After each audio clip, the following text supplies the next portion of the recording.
What firmware version was the Darwin FPV Baby Ape come flashed with from factory? 4.2, I believe. I don't think it's 4.3. There's a non-18650 version, I see.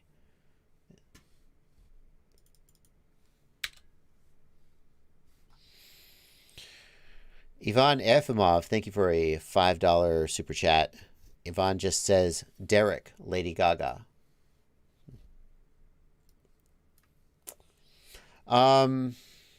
There's another cruise with it, without 18650s with ExpressLRS, I see. Okay.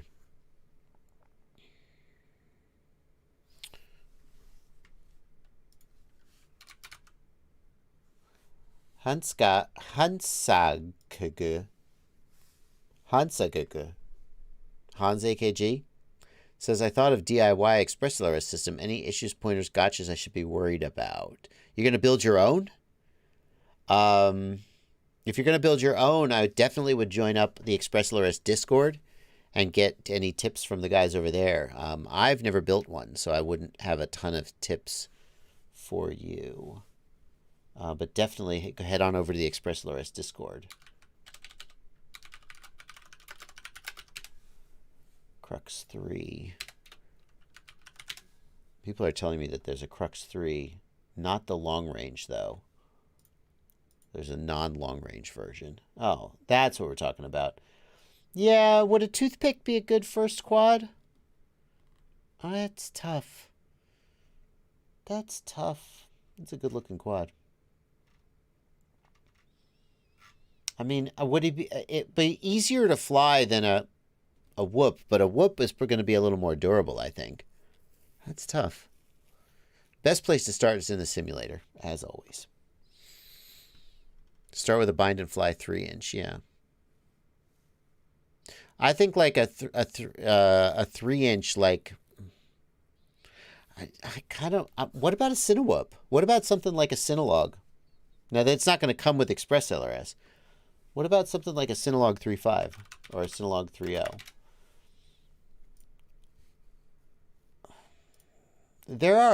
There's some appeal in having a beginner get a Cinewhoop as their first quad, because it's going to be reasonably durable. Well, they're not always durable. Sometimes they're not as durable as you would hope. Yeah.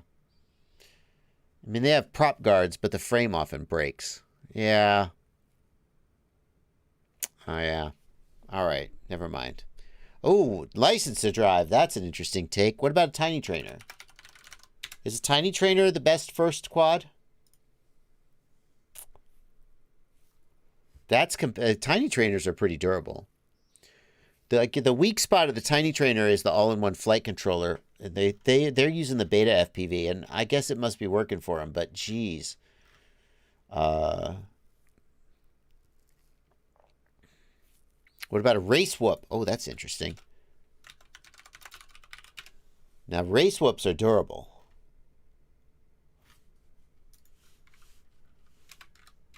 They're not fooling around.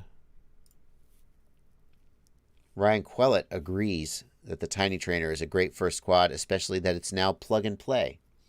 That's true. Race Whoop is plug and play now. No solder. That's interesting. That's interesting. That's interesting.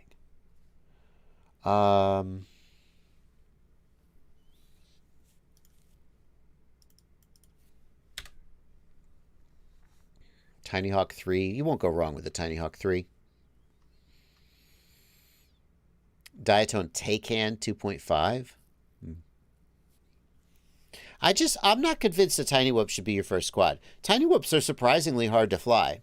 Everybody thinks they're small, and you just... the problem is that Tiny Whoop can't really fly outdoor if it's windy at all.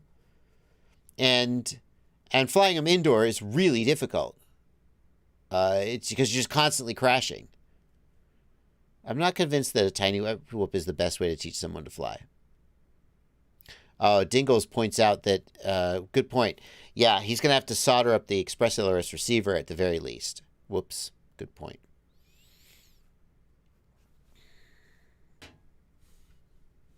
The Flywoo Cinerace is available with ExpressLRS. Yeah, there's limited quads that are available with ExpressLRS built in. So, AF Killa in the Discord. Gotta show love to the Discord, right? That's where my patrons live. They pay me, and I show them my love. What does that make me? A professional. When recording to an SD card on 2 different DJI Air units, one of the Air units sounds horrible and then crackly, the other is not. I guess because your microphone is messed up in the Air unit. Like, what else could it be? I don't know what else to tell you. Oh, the HDZero 2S whoop has ExpressLRS, and Ryan Quellet says it's actually easy to fly. Well, I don't know about that, but it does have ExpressLRS.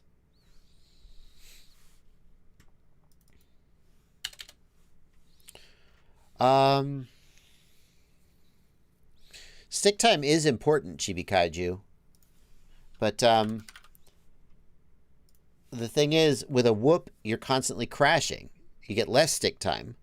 I would rather see somebody practice in the simulator until they can fly reasonably than be just, I mean, do what you want, obviously, but be constantly crashing. Harito, the microphone in the DJI Air unit is in the Air unit, not the camera. I don't think. Pretty sure. So I don't think it could be the camera. But you could always swap the camera if you're not sure.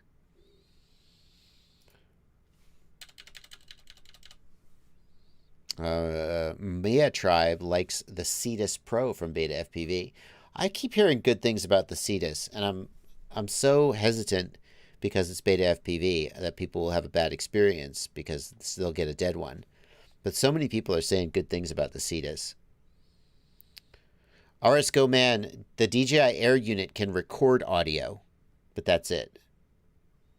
You can't have audio in your goggles.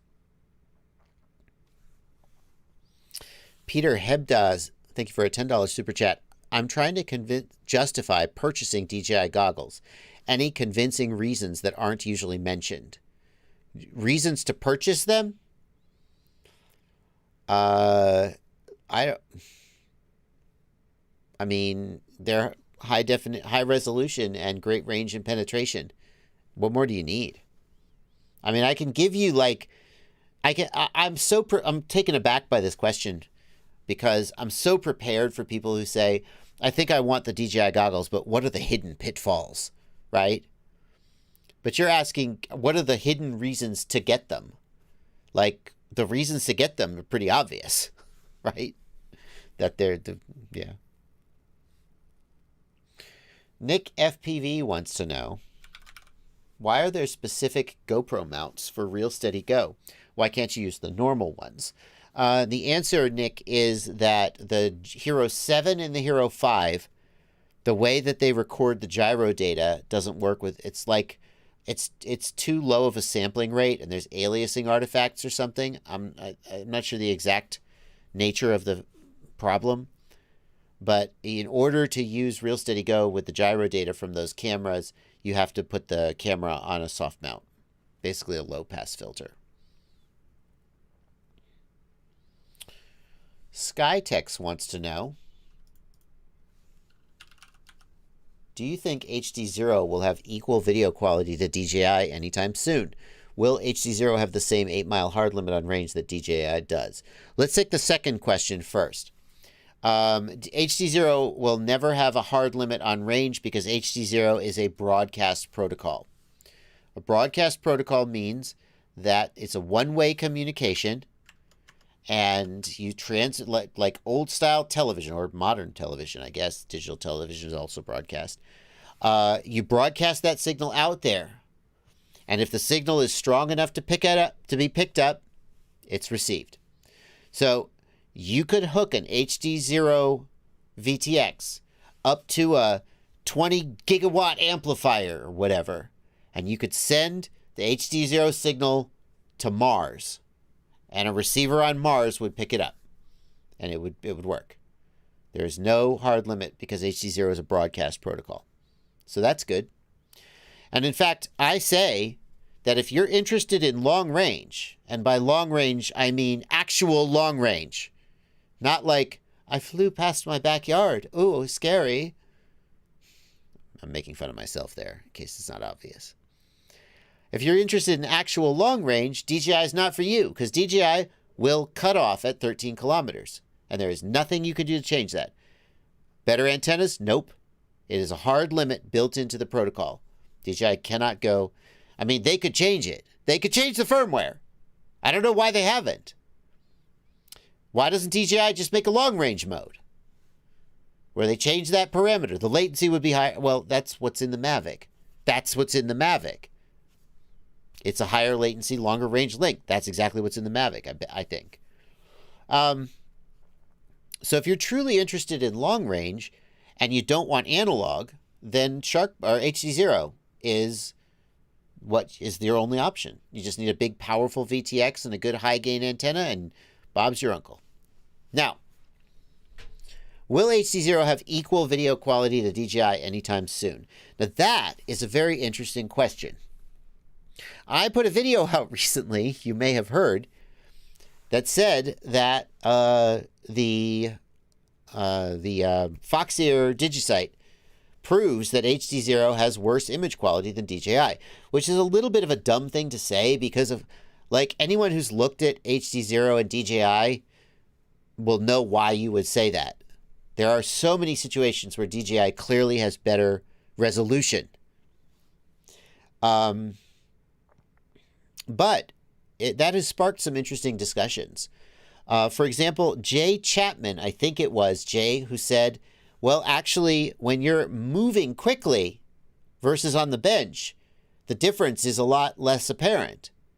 Because when you're moving quickly, DJI, the encoding algorithm, has a harder time compressing the data. Fast-moving data is harder to compress. So on the bench, the DJI's encoding algorithm is very, very, very efficient, and you get super high resolution, super great looking image. But if you take still frames from a racer going around a course, I know, haha, a racer flying DJI, what a silly thing to say. Johnny Fly has left the chat. The DJI looks a lot closer to HDZero. It doesn't look as sharp. But then as soon as you slow down and try and fly through the scraggle, then suddenly it's sharp again. So, and when you're moving fast, everything is sort of blurry and moving fast anyway. So does it matter? I don't know. HDZero will not have equal video quality to DJI if you're talking about still image. If you're talking about on the bench, or if you're talking about flying slowly and just looking at things. HDZero, I don't think it has the capability to match the resolution of DJI. And the reason is that they transmit data differently.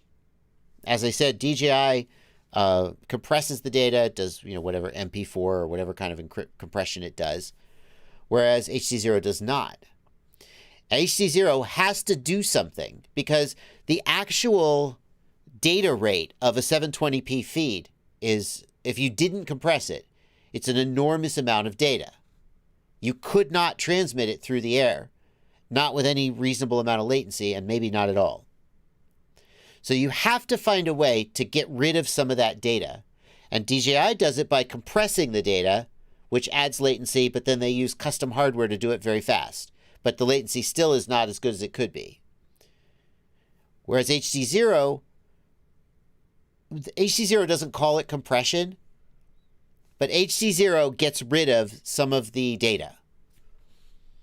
And the result of that is that an HDZero image does not look as sharp. It does not have as much detail as a DJI, and it won't. Now, here's something that you may not know. Some of you already know this.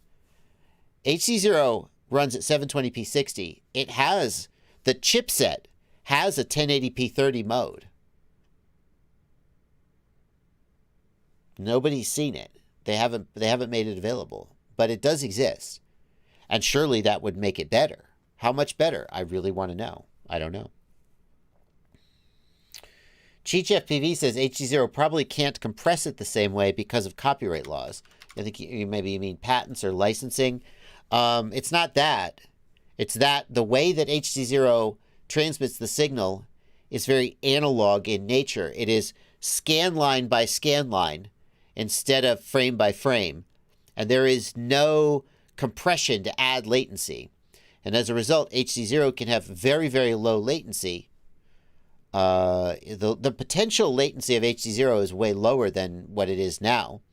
I recently had a conversation. I would love to say that I'm smart and I thought of this stuff all by myself, but I recently had a conversation with Carl, and we talked a little bit about some of the aspects of the system that I wanted to know about. And one of the things he told me, you may have heard that the new HDZero goggle is supposed to have 4 millisecond latency, and a lot of people are like, that's impossible. And I asked Carl, do you mean glass-to-glass latency? And he said, yeah, absolutely. And here's why he thinks that's possible. Because HDZero is not transmitting a frame at a time, it's transmitting one scan line at a time. So the minimum unit of latency for DJI is 1 frame. But the minimum unit of latency for HDZero is 1 scan line. And it's a lot faster. So you could have a situation where the camera is scanning and 4 milliseconds later the goggle is displaying.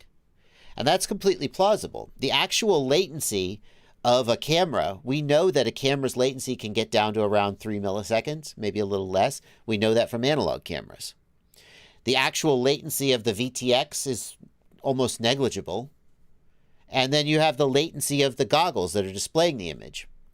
Now, today, HDZero is like 16 or 20 milliseconds of latency. I don't remember the latest numbers.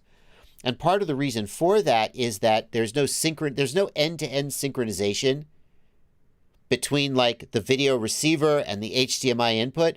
So there are frame buffers where this line-by-line technology has to wait and fill up a frame, and then the screen displays it. And this is something that HDZero is wanting to address by making their own goggles.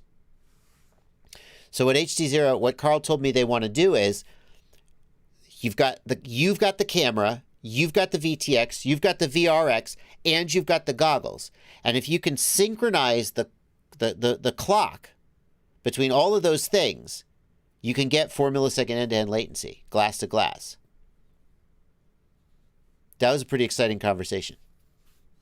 I was pretty psyched about that. Glass to glass refers to camera to goggle. Camera to goggle. Pretty crazy, huh? Welcome, Epiphiel, to the Patreon and the Discord server.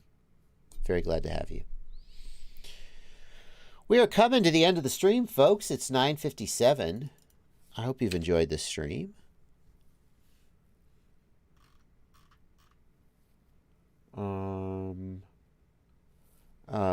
We'll be back for the news at 6 p.m. tomorrow.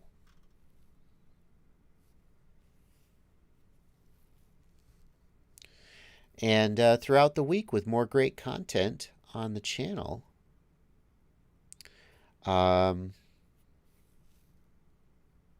Will we be able to see that conversation? Asks PropBreaker FPV.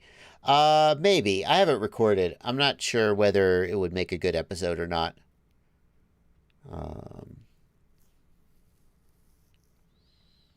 I guess what I'm saying, here's how I'll close that thought out in the last 2 minutes of the stream. HDZero probably will not match DJI for resolution. And it probably will not match DJI for range and penetration until you hit the 13-kilometer limit in DJI, and then it will keep going. But there is a lot of room for HDZero to improve in terms of latency, not just latency, but consistency. HDZero, Ryan Quellet has a video up right now where he captured a DJI screen with a 960 FPS slow-mo camera. And DJI, the frame, not only is the latency variable, but the frames themselves go bop, bop, bop, bop, bop, bop, bop, bop, bop. DJI, there's pauses, there's jitter in the frames themselves, whereas HDZero is consistent. So HDZero has room to improve a little bit in resolution, and in terms of latency, there's a lot of room for it to get better. So if they get down to 4 milliseconds, that's going to be very, very interesting. A lot of racers are going to like that.